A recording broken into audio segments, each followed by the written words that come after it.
आपका हमारे शो में बहुत बहुत बातचीत में स्वागत है। हम आपसे ये जानना चाहते हैं कि हमारे जो लॉकडाउन पीरियड्स में एजुकेशन सिस्टम्स में बहुत सारे इश्यूज आए, उसको हम कैसे देख रहे हैं और आने वाले समय में क्या बदलाव आएंगे?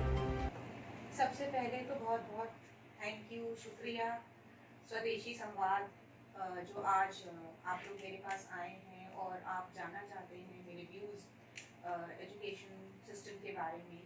आपका जो पहला प्रश्न है वो है कि लॉकडाउन में हम अब एजुकेशन सिस्टम को कैसे देख रहे हैं। तो ये एक बहुत ही इम्पॉर्टेंट क्वेश्चन है आपका, और इसमें मैं ये कहना चाहूँगी सबसे पहले कि जो लॉकडाउन हुआ है उसने हमें कुछ अच्छा भी सिखाया है और ये भी बताया है कि कहाँ पर कमी है वहाँ हम पूरी करें।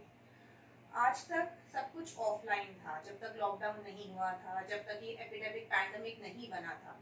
लेकिन उसके बाद क्योंकि ये एजुकेशन सिस्टम है, ये एक फ्लो में तो आना ही है, ये एक सिस्टम है जिसको चलते रहना है। हम कॉलेज या स्कूल्स जो है वो बंद करके नहीं रख सकते हैं। तो ये एक ऑफलाइन मोड में जो चीज़ चल रही थी, जो एक गुरुकुल सिस्टम हमारा पहले था, फिर हमारा ब्रिक एंड मॉर्टर बना, उसमें एक इंस्टीट्यूशन की रूप में यहाँ पर एजुकेशन सिस्टम चल रहा था, हायर एजुकेशन सिस्टम भी, और आपके स्कूल्स भी चल रहे थे। वो अब ऑनलाइन एजुकेशन, डिजिटल लर्निंग की तरफ ज़्यादा बढ़ रहे हैं। कहीं ना कहीं पर इसमें कुछ अच्छी चीज़ें भी हैं। अगर हम देखें तो हम टेक्नोलॉजी की तरफ अब ज़्यादा अपने आप को कदम बढ़ा रहे हैं। हम लोग ऑनलाइन एजुकेशन में डिफरेंट प्लेटफॉर्म्स ढूंढ रहे हैं जिनके थ्रू हम स्टूडेंट्स को, चाहे वो स्कूल स्टूडेंट्स हैं चाहे वो हायर एजुकेशन की तरफ हैं, तो हम उनको बेस्ट पॉसिबल कैसे दे सकें। इसी में हम क्या कर रहे हैं, हम गूगल के थ्रू पढ़ा रहे हैं, हम इनको माइक्रोसॉफ्ट टीम्स के थ्रू पढ़ा रहे हैं, जूम ऐप के थ्रू पढ़ा रहे हैं। डिजिटल लेवल पे कंटेंट डेवलप हो रहा है लाइव लेक्चर्स के थ्रू। डिजिटल प्लेटफॉर्म पर कंटेंट डेवलप हो रहा है वीडियोस के थ्रू। और इसमें बहुत सारी ऐसी चीज़ें हैं जो स्टूडेंट्स को हेल्प करेंगी। जैसे पहले क्या होता था ऑफलाइन एजुकेशन में, अगर बच्चा किसी वजह से एब्सेंट है और वो नहीं आ पा रहा है, और क्लासरूम टीचिंग, उसकी लर्निंग सब जो है रुक जाती है। लेकिन एक ऑनलाइन प्लेटफॉर्म पे क्या है कि अगर आपके प्री रिकॉर्डेड सेशंस हैं तो वो आप बच्चे को मेल कर सकते हैं। अगर वो उसकी हेल्थ ठीक नहीं है या किसी वजह से वो अभी नहीं अटेंड कर पाया एक लाइव सेशन, तो वो उसी सेशन को, जो कि एक प्री रिकॉर्डेड वीडियो है, वो उसको देख सकता है, उसको समझ सकता है। अपने प्रोफेसर, अपने टीचर के साथ वो ईमेल के थ्रू या और किसी प्लेटफॉर्म के थ्रू उनसे क्वेश्चन आंसर्स पूछ सकता है। असाइनमेंट सबमिट हो सकती हैं ऑनलाइन प्लेटफॉर्म के थ्रू, मल्टीपल चॉइस क्वेश्चंस के थ्रू हो सकती हैं। तो बहुत सारी चीज़ें निकल कर आई हैं जो कि हमें ऐसे लगता है कि पैंडेमिक खत्म भी हो जाए तो भी अब एक ब्लेंडेड लर्निंग अप्रोच आएगी। ब्लेंडेड लर्निंग अप्रोच जो ये आएगी उसमें आप देखेंगे कि ऑफलाइन और ऑनलाइन का मिश्रण आएगा। और ये जो चीज़ है, ये ऑफलाइन एंड ऑनलाइन एजुकेशन का जो मिश्रण है, ये सिर्फ हायर एजुकेशन के लिए नहीं है, ये प्ले ग्रुप्स में भी आएगा। जो बच्चा अभी डे केयर में जाता है या जो प्ले स्कूल में जाता है, आप देखिए उस बच्चे के लिए कितना अच्छा है। अगर हम बाहर की कुछ यूनिवर्सिटीज देखें, वहाँ के हम डे केयर सिस्टम्स देखें, वो क्या कराते हैं, वो एक छोटे बच्चे को पेन या पेंसिल नहीं पकड़ाते हैं, वो एक बच्चे को ब्लॉक्स देते हैं। बच्चा उसके थ्रू अल्फाबेट सीखता है, उसी के थ्रू लैंग्वेज सीखता है, उसी के थ्रू वो अर्थमेटिक सीखता है। सेम चीज हमारे यहाँ पर भी आएगी। तो ये सब चीजें ऑनलाइन सिस्टम पर और अच्छे तरीके से बच्चा सीख पाएगा। अभी सिंगापुर ने इस चीज को अडॉप्ट किया है अपने प्ले ग्रुप्स में। जो बच्चा छोटा होता है, 4 साल से कम का है, उन्होंने इस चीज को अडॉप्ट किया है। तो ऑनलाइन एजुकेशन के थ्रू वो बच्चों को ये चीजें सिखा रहे हैं। ऑनलाइन के थ्रू बच्चा ज्यादा इजीली सीख सकता है। छोटा बच्चा है वो अपने घर के सिस्टम में अपनी पेरेंट्स की देखरेख में ये चीजें सीख सकता है। तो मॉनिटरिंग भी जो है वो डुअल लेवल पे हो जाती है।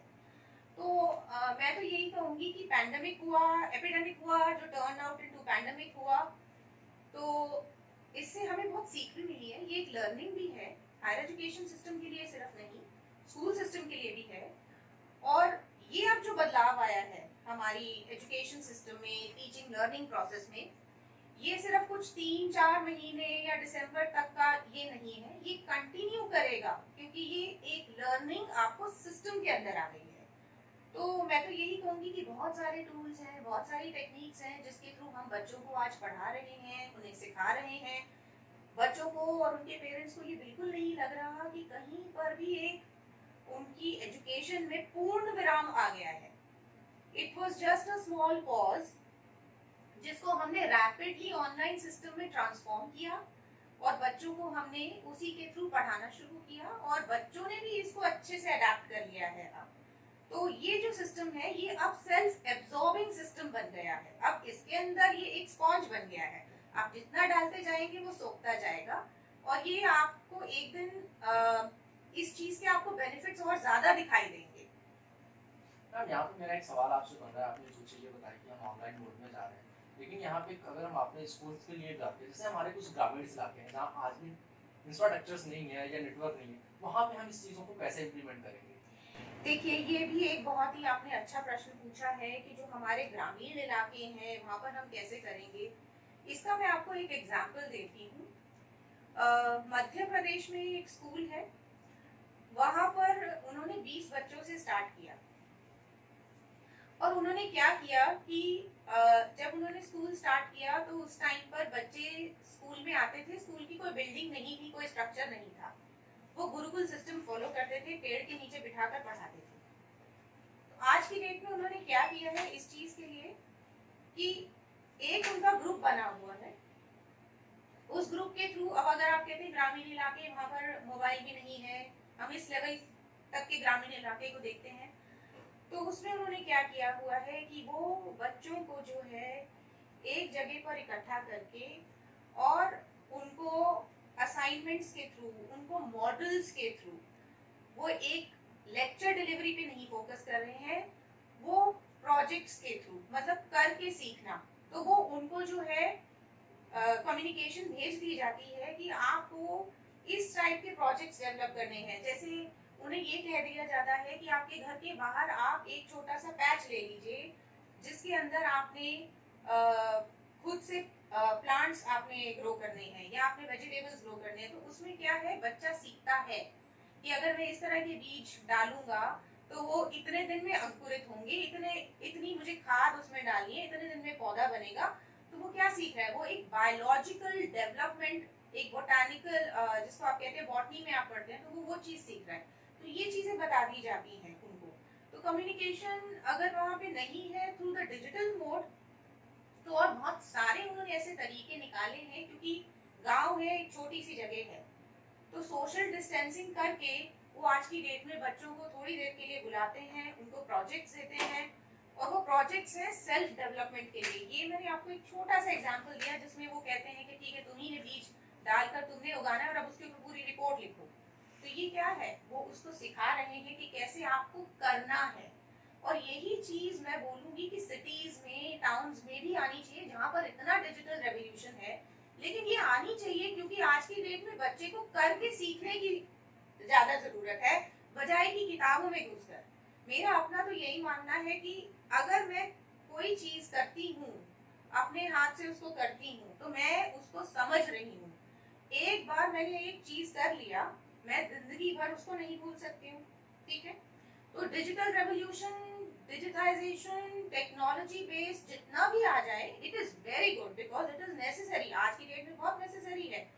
लेकिन एट द सेम टाइम बच्चे को करके सीखना बहुत जरूरी है। जो हमारे ग्रामीण इलाकों में वहां पर जो स्कूल्स खुल रहे हैं या जो स्कूल्स चल रहे हैं, आज भी वो लोग सोशल डिस्टेंसिंग मेंटेन करके उनको स्पोर्ट्स तक सिखा रहे हैं।